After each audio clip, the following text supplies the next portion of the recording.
What's up, everybody? It's Fireplace Friday. I'm Jeremy, your host, here at the Flues Brothers World Headquarters, and I'm looking at myself, and I can tell from these bags and a little exhaustion that it's been a rough week. It's like my beard's even goofy. It is the busy season. It is cold outside, and the phones are ring, ring, ring, ring, ring, and this is good, but it is hectic. So most businesses have kind of a busy season, or it doesn't matter what kind of business you're in. You're going to have, like, tax people, for example. They are extremely busy after the end of the year. People are getting stuff in, and they have to do a lot of work. Chimney sweeps, it's usually right around Labor Day. The phone starts ringing a lot more, and then it goes all the way through, March, April, and then it starts to taper off a little bit. People start coming outside, activities start happening and stuff like that, but then we stay busy with a lot of exterior work and things like that. So there is kind of a seasonality where we go from really busy to really, really, really busy. So what do we want to talk about today? Well, this time of year, now that it's chilly and getting chilly, people like to turn on their gas fireplace. And I know we talk about direct vent gas fireplaces a lot because those honestly are a great option, a great way to go. And they're also a really cool appliance that does a lot of things. And it can get confusing for people, so they tend to forget, or they don't realize there's little things that I got to do every year. So what I decided this year is I'm taking all these odd phone calls that we get. Maybe we've never been to their house. Maybe it's the first time. Maybe they've never used a fireplace, and we end up getting these little calls afterwards when they realize, oh, wait a second, I'm going to use this thing and everything. By the way, why do I look like this? I've got my headband on. I got my workout outfit on because I went and worked out this morning with my son. Kansas City F3. It's a men's workout group. Great workout group. It's always outside. It's got some faith and fellowship and things like that in it. So it's a real good thing that my 17-year-old son got me involved in. And so we do that a few days a week. But anyway, so I had to come straight to work afterwards. I haven't had a chance to take a shower or anything because we made breakfast burritos this morning for the guys and gals here at Flues Brothers because we do cool things like that. If you want a job, come on back. And in fact, I told the girls, all chimney sweeps get pretty booked out this time of year. It's not abnormal to be a month, 2 months, 3 months booked out. It doesn't matter how many employees you got. I mean, we got a bunch here, and we're still getting loaded up on appointments and everything. And so some people will call that have never had a chimney sweep out or never had their chimney done or anything, and they call, they typically will call because, it's cold outside. And so it's just normal, hey, I need to get this thing done so we can use it. And they'll go, oh my gosh, you're booked out that far? And I told the girls, I said, start telling them, hey, we're hiring. We're always hiring. Just like every other company, you still see help wanted signs everywhere. So regardless, if you want a different career, you want to come here, we'll gladly take your application, run you through the process. It's a great place to work. We have breakfast burritos on Fridays occasionally, and always do fun stuff. At any rate, getting back to it. So I'm going to show you kind of my project I'm working on. It's going to be kind of a tips and tricks and facts about direct vent fireplaces and B-Vent fireplaces. They're all gas fireplaces, little things like that. And they're all based on common misunderstandings or common things that we get little phone calls or callbacks on or what have you. That way we can try to avoid those misunderstandings. It's hard for people sometimes. They've never used a fireplace or they've never had it serviced. That's a fun one too. And so, hey, this fireplace looks a lot different now, or I can notice there's fog on the window when I light it up, which is absolutely normal. Well, I've never seen that before. That's because your glass was so dirty that, of course, you couldn't see it. It needed to be clean. A lot of people don't even know how to take their glass off their fireplace. So we show them that and everything. So I wanted to go over my little project and some of these facts. So let's look at this. So right now I use an app called To Do on my phone when I'm thinking of things. And so I just printed it right off. So DV tips and tricks and facts. Okay, so fact number 1, B-Vent. You have to crack a window to establish draft on natural draft appliances. So what do I mean by B-Vent? Well, there's two types of gas fireplace. Sorry, we got all sorts of fun stuff happening. Brandy's doing that. Vacuuming. It's Friday. So this is a direct vent, and we can see that it's got a solid pane of glass on the front. Now, if you have a unit that has any kind of gaps or anything around and has a special vent off the top, it could be a B-Vent Fireplace. B-Vents have the same type of venting as your furnace and your water heater, and so it goes up, and it's a single-walled chimney. It doesn't bring its own air in like that direct vent does, so you're using room air. So it's just like your open fireplace. When you go to light a wood fire and it's been cold outside, you need to crack a window, open a door, establish draft. Got to get it drafting. Weird for a gas fireplace like that. You'd think just flip that wall switch, but no, you got to establish the draft with those. That's why they don't sell too many of them anymore, because they were a nuisance, annoying. On a regular direct vent, you should just be able to flip the switch and you're good to go. So, all right, next one. When you first start it up, the flames start blue and then they lazy out and get better looking after 15 to 20 minutes. Good fact to know. A lot of people don't realize that. But yeah, it's burning rich. When you first light it up, the flames look blue, but if you're patient, they'll lazy out and they'll start getting yellow tips.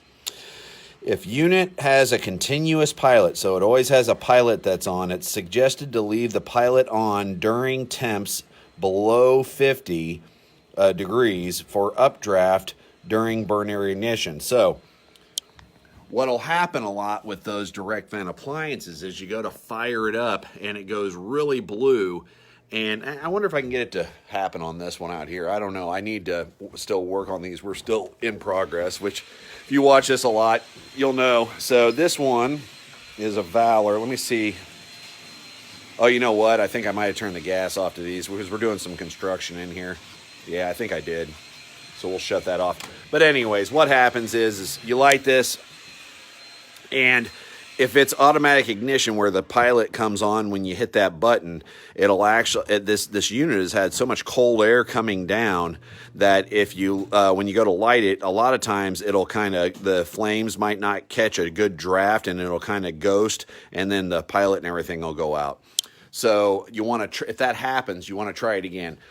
Gas fireplaces are just like computers that have automatic ignitions and stuff.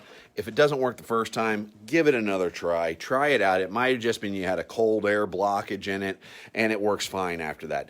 Don't use it once and then be calling the chimney sweep. It doesn't work. I spent all this money on it, and it doesn't work. Yes, it does.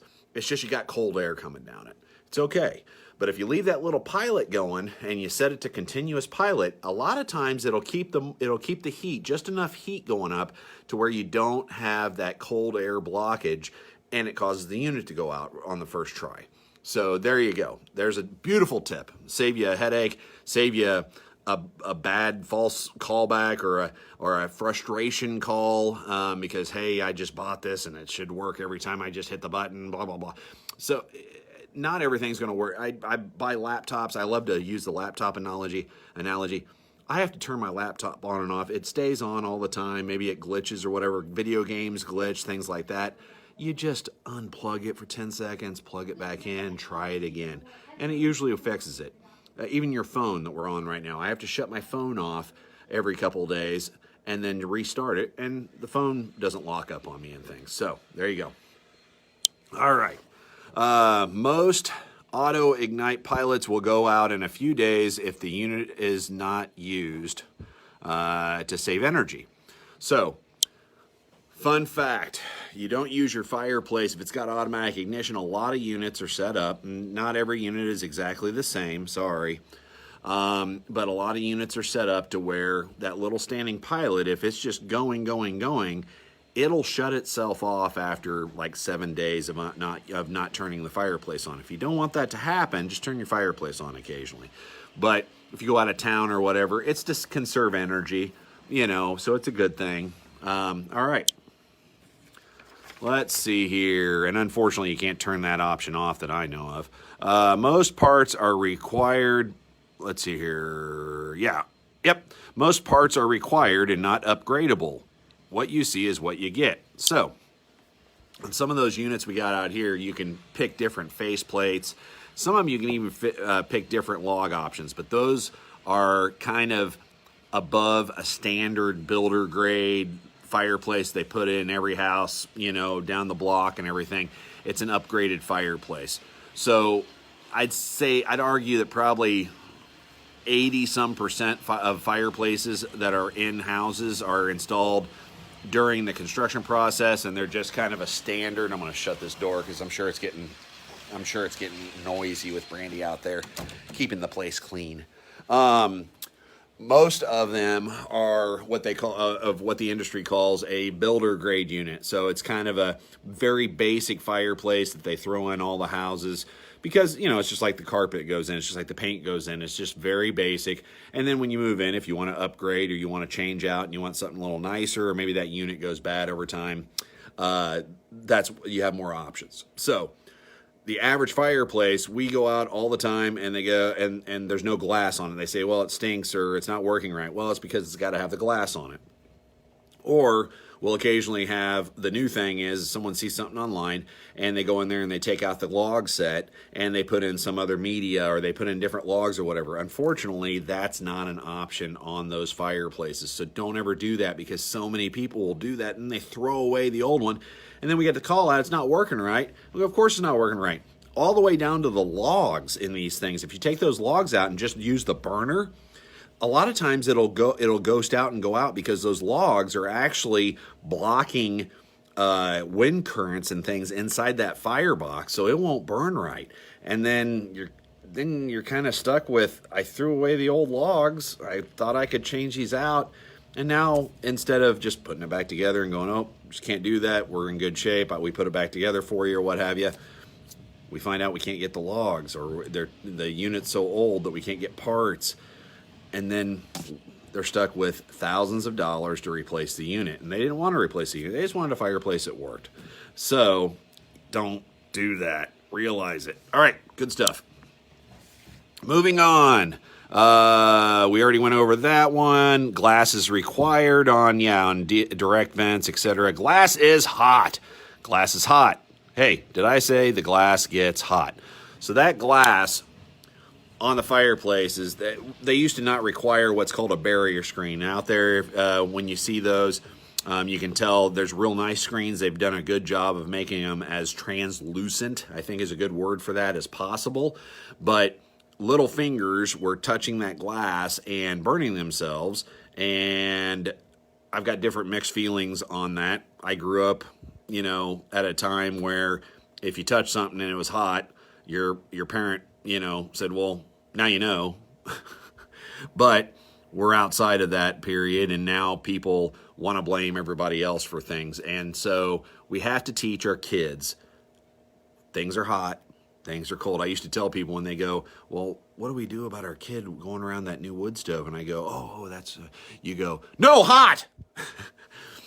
But of course, a lot of people always laughed. It was always funny. But, baby gates, things like that, to keep them away from that fireplace. Because the fireplace, even with just the pilot going, is warm.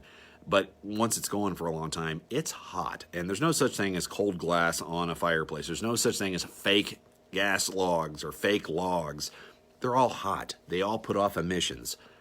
Be careful. We don't want to touch hot stuff. We want to teach our kids this. So anyways, kids were getting burned, so now they require screens on fireplace. So if your fireplace doesn't have a screen, you might want to get one, because there isn't a gas log set, there isn't an open fireplace, there isn't a fireplace out there that doesn't require a screen now. So now, they do have fancier fireplaces, even fancier than the ones we have out here, that have like dual bands of glass, so the outside doesn't get as hot and things like that. But that's for another day. We're talking the majority of fireplaces, majority of gas fireplaces. So, okay, 90+ % of units have never been serviced.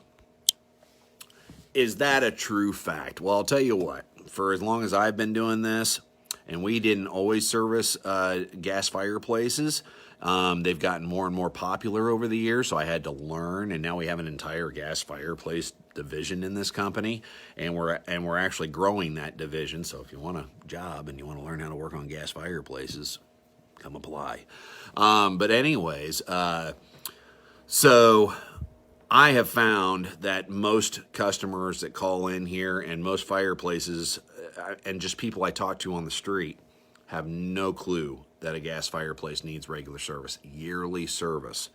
So I would beg to argue that not only gas fireplaces, but most fireplaces.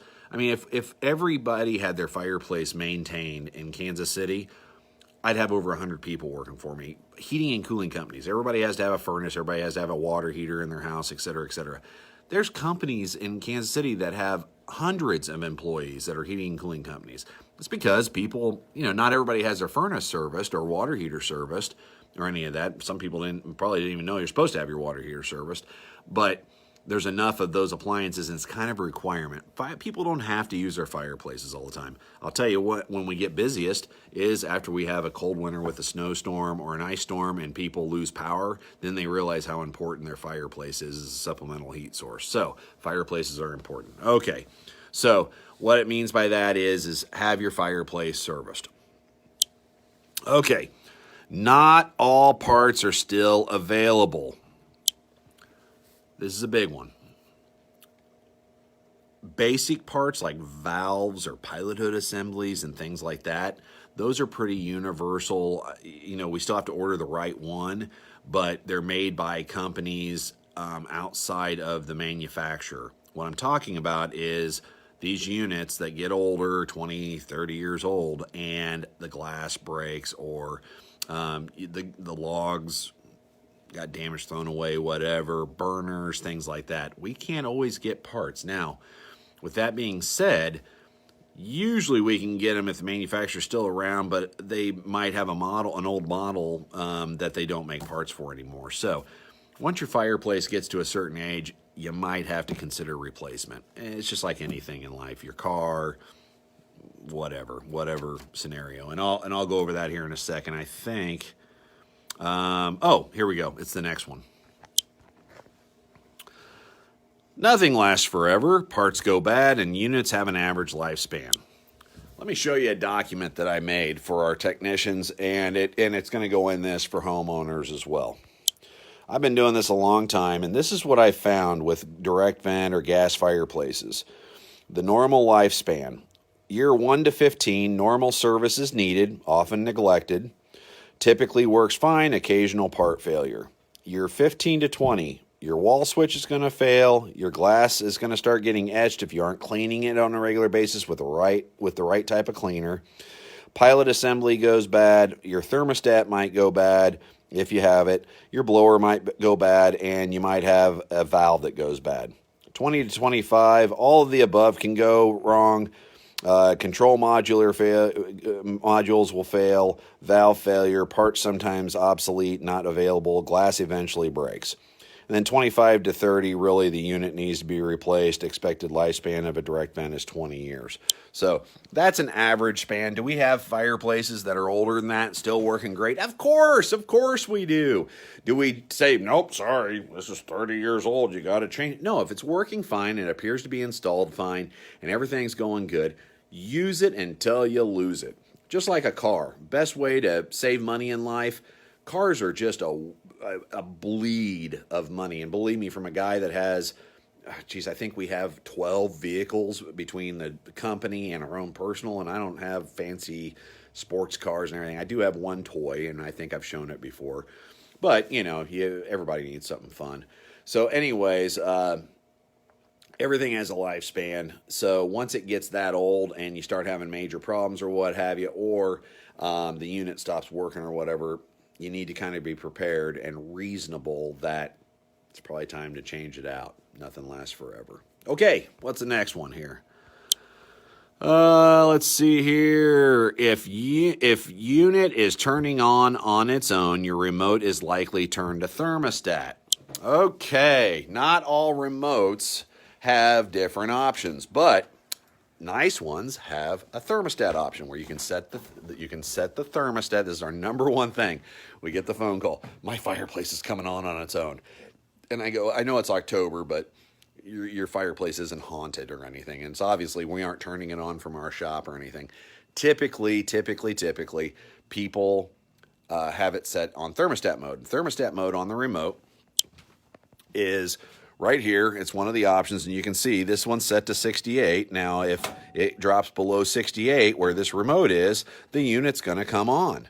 So that's how a thermostat, and then once it gets above whatever you have it set, then it'll shut off. Kind of like your furnace. If you don't realize you set your furnace to a certain degree, it comes on till the house heats up to that, and then it shuts it off. And the thermostat is that thing on the wall. That's what's telling it to come on and off. All it is a switch that turns it on or off based on the temperature where that wall deal is, where that thermostat is. So if you notice your furnace isn't, heating or cooling properly, it could be that your wall thermostat's located in a bad area, or you got maybe a space heater or something going on. But also, it's a good idea this time of year to dig out your instruction manual, change out your batteries in both your remote and your receiver, and review how to use that fireplace. So, and then if you have problems or need to have it serviced, you can always have your technician go over, remote usage or whatever. Sometimes you might know more about your unit than the fireplace guy does. We've got to know hundreds and hundreds of fireplaces, and remotes can be a little varying. So if you know a little bit, you might show your technician. They don't have to be, they don't have to know everything about everything, but they know a lot about a lot, maybe you got a trick or a tip that you use or whatever, and sometimes it could be a really good one. Share that with your technician and everything. Knowledge is power for everybody. Okay, so let's see here. All glass will fog up when light up. You may never have noticed it before because your glass had now been properly cleaned. So we already talked about this. Due to the fact that that's its own little environment inside that fireplace, it's going to have cold air come down. Even with the pilot on, you might still get a little bit of condensation at the bottom. It typically burns off, and it's not a problem. Just got to make sure that glass is on properly. So, all right, we've talked long enough. I've taken up enough of your time on this beautiful Friday. It's supposed to be a nice weekend. We got an awesome wedding to go to tomorrow, and we're going to be right back to it come Monday. We're going to have a good day today. All right. Have a great week. We'll see you next week for Fireplace Friday. See ya.